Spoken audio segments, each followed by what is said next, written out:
Hello, I'm Tony for ExecuNet. Thanks as always for tuning in. While the country adapts to a different way of life in the face of COVID-19, many people are asking why the US wasn't more prepared for the pandemic.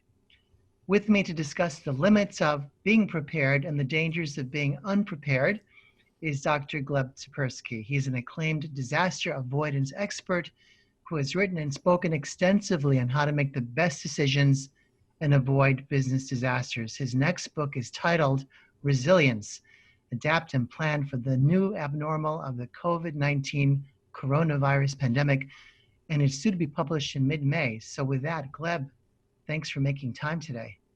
Thank you so much, Tony. It's a pleasure to speak to you, and I appreciate the opportunity to share about my expertise with the ExecuNet audience. Well, it's always a pleasure to speak with you. So the official government guidelines, Gleb, depicting the pandemic are short-term disruption. That's sort of the optimistic view. Am I right?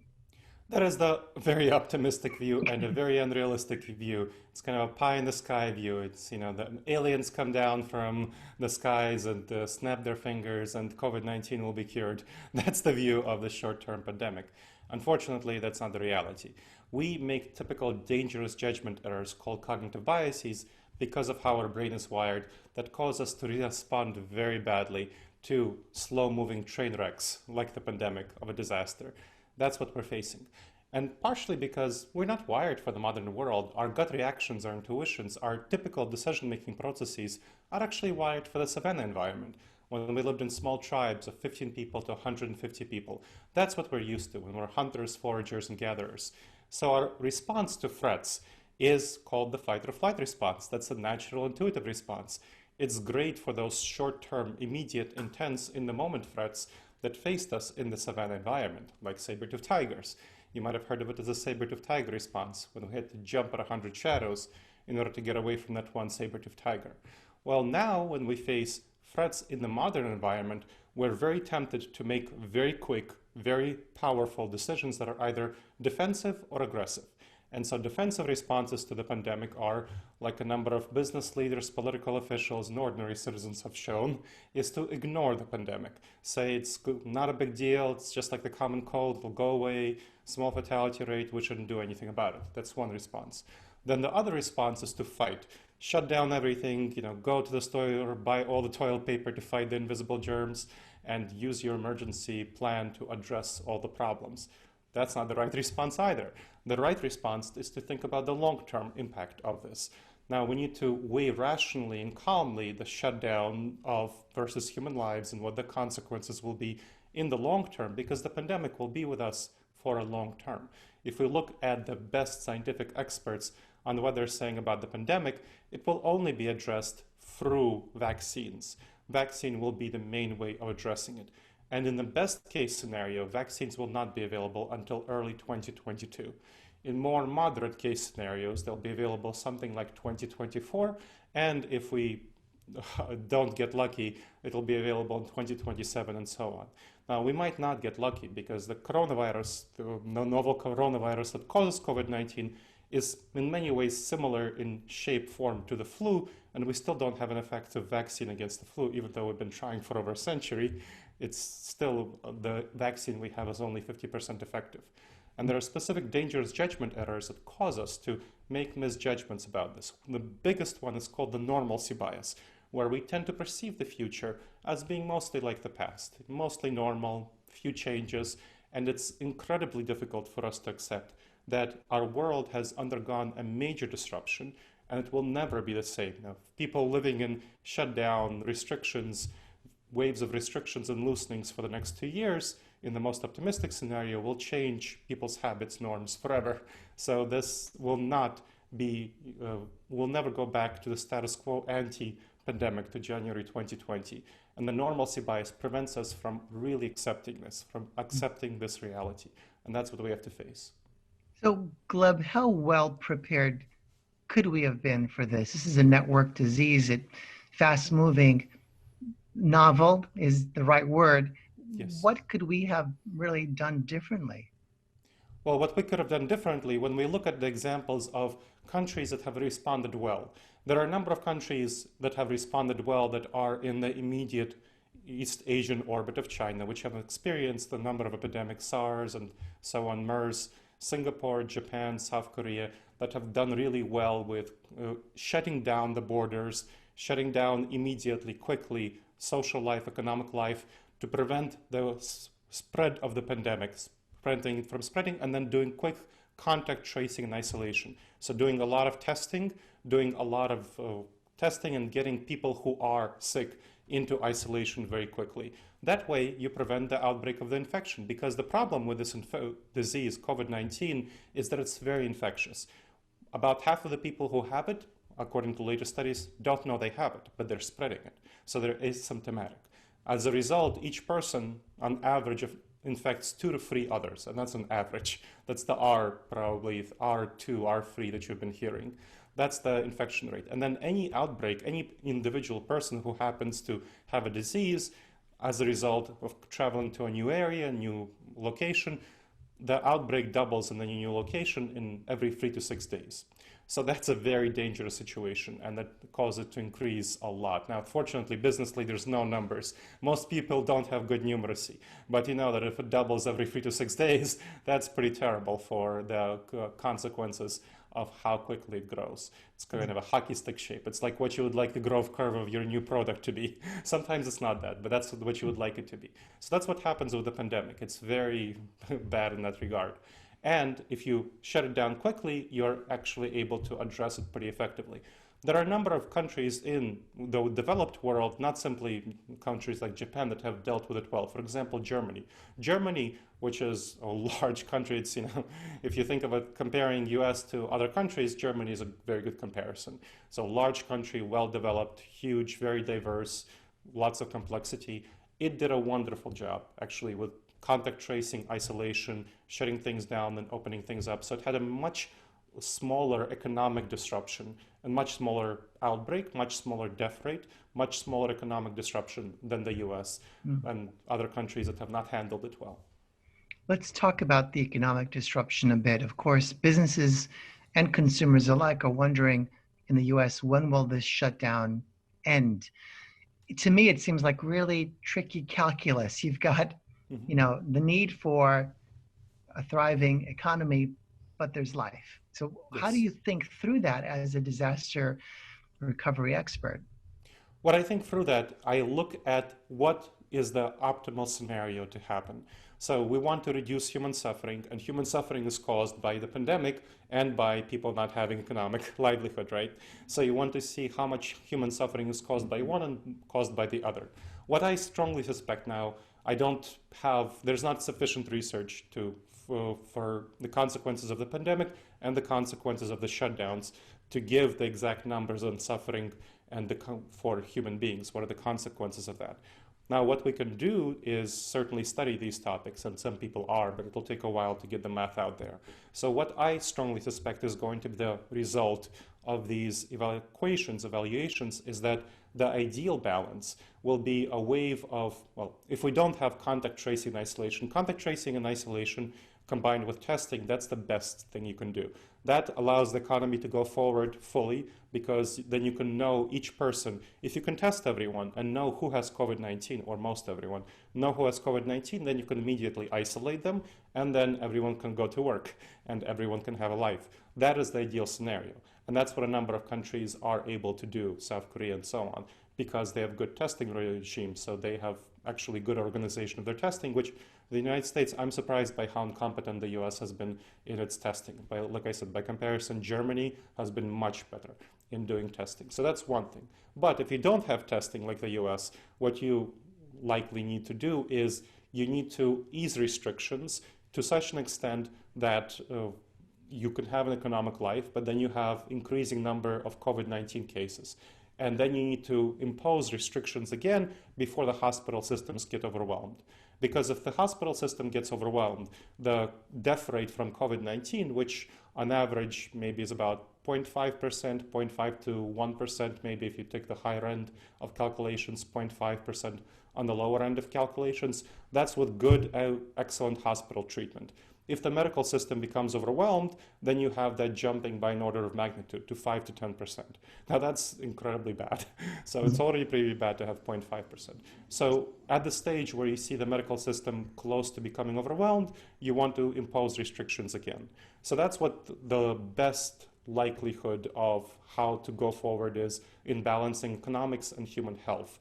And that will continue, this rolling wave of restrictions and loosenings, until we have a vaccine. So until early 2022, at the most optimistic, because that's how long it will take to go through human trials and then to actually produce and distribute and vaccinate people.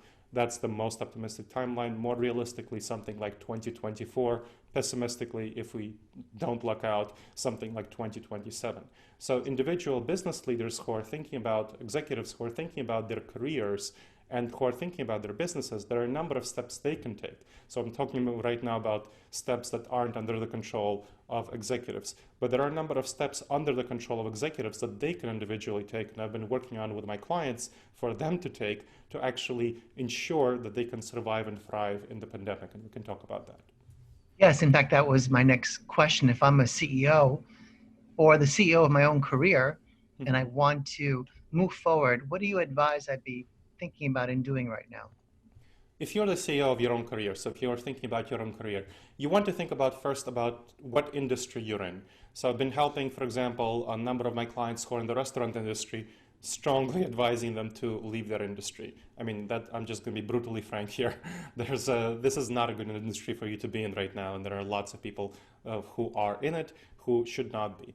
And you can, fortunately, there are a number of adjacent industries into which you can transition your career that actually are hiring quite extensively. For example, the grocery store industry. I just finished talking to the COO of restaurant chain of about 24 diners in the Midwest, who made that decision. And over the course of 6 weeks, the last 6 weeks over the pandemic, fortunately, grocery stores were hiring, so helped guide her over from her position as the COO of that restaurant chain to the regional director of a series of grocery stores. So obviously lower position than the COO, but she has about 85% of the salary package, much more potential for growth and much more stability. So that's kind of one thing that you want to be thinking about. So if you're the CEO of your own career, the CEO of your own career, and you want to be thinking about, in general, how do you transition to an industry, to an area, and to a position in your career that allows effective virtual delivery of services and virtual delivery of your services, interaction, collaboration. So think about that. Think about these things going forward and investing in professional development that allows you to do that. So there's a lot of CEOs of their own career who are sort of old school, and they were allowed to be old school because they were in positions of power. Now you're going from major disruption, huge disruption, where the ability to use effective technology effectively is going to be incredibly important. So you want to invest into professional development for, probably most importantly, how do you collaborate and build relationships online? Building relationships online, cultivating trust online, whether through these Zoom conversations or other software conversations, LinkedIn interactions, all these sorts of things. Building relationships is going to be the most important skill. And if you are great at building relationships face-to-face, but not so great at building them virtually, that's something you need to address. And there are a whole bunch of other skills that you need to address, develop yourself professionally to ensure that you're capable of doing that. So that's kind of for yourself as your career. For your business, you want to be thinking about two things. You want to be thinking about transforming your internal business model and your external business model. So both of those are large areas. So first thing, for internal business model, you want to be thinking about 6 areas. One is motivation and engagement of your employees. Second is effective communication between them. Then how do you notice and resolve problems and conflicts? How do you cultivate trust? How do you ensure cybersecurity, other forms of security, and accountability within the organization? You want to shift completely virtual. I'm strongly advising my clients, you don't want to yo-yo back and forth when there's a period of loosening, going to the office, then there's a period of restriction, going back home. Ideally, to the extent it's possible, you want to shift your team virtually, have as many people working virtually as possible, and use the office only for really important get-togethers. Ideally, you can do that in co-working spaces. So a nice way of freeing up capital, a number of my clients are finding, is to give up their lease on their office space and sell their office space if they own it. Most don't.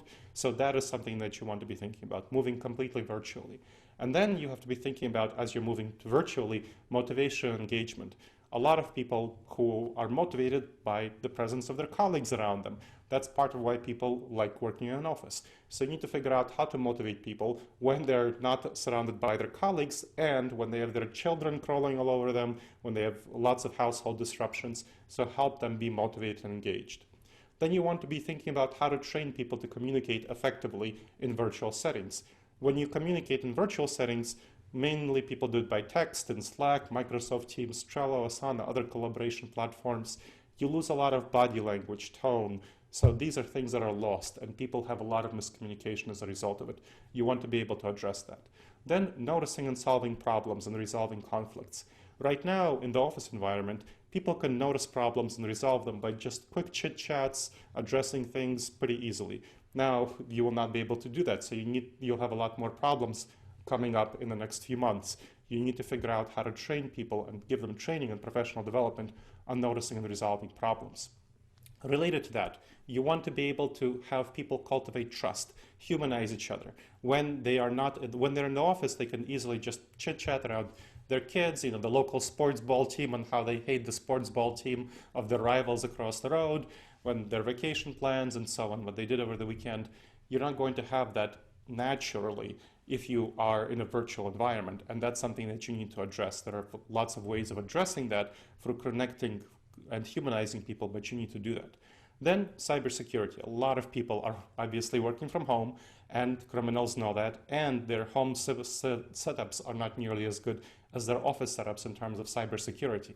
So you need to give them training on cybersecurity protocols at home, and you need to give them money, funding to improve their office setup. And finally, accountability. Previously, in the office environment, you're able to have good accountability just by walking around the office and seeing what people are doing, checking in with them. And of course, peers are able to hold each other accountable that way as well. So you need to create a different structure of accountability going forward.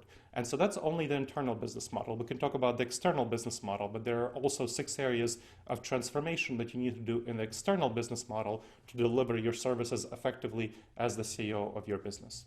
Well, I think we should also say something for your book. So you've given us a lot of sobering advice, but also creative direction. I thank you for it. And I look forward to the release of the book. Anything in parting you wanted to share with our audience? This is fascinating and very important stuff. Anything we've overlooked here, Gleb? Well, like I said, so the external business model, you can check that out in my book. It's described there in extensive depth. What I want people to leave their thoughts with is that you don't want to prepare for the optimistic scenario of early 2022. Yes, that's the optimistic scenario. It does not feel like it, but that's the optimistic scenario. You want to be a realistic pessimist. So prepare for 2024 at the earliest, and prepare for the worst case, hope for the best, right? Hope for early 2022, but prepare for 2024 or later. So that's what you want to be thinking about in order to ensure that as the CEO of your own career, you survive and thrive, your career survives and thrives, and that your business survives and thrives throughout this disturbing major disruption of the coronavirus pandemic. Yes, thank you. On that note, thank you, Gleb, and I look forward to staying in touch and learning more about this as it all moves forward, and ideally we with it and also ahead of it. So thank you. Thank you so much, Tony. I really appreciate you inviting me.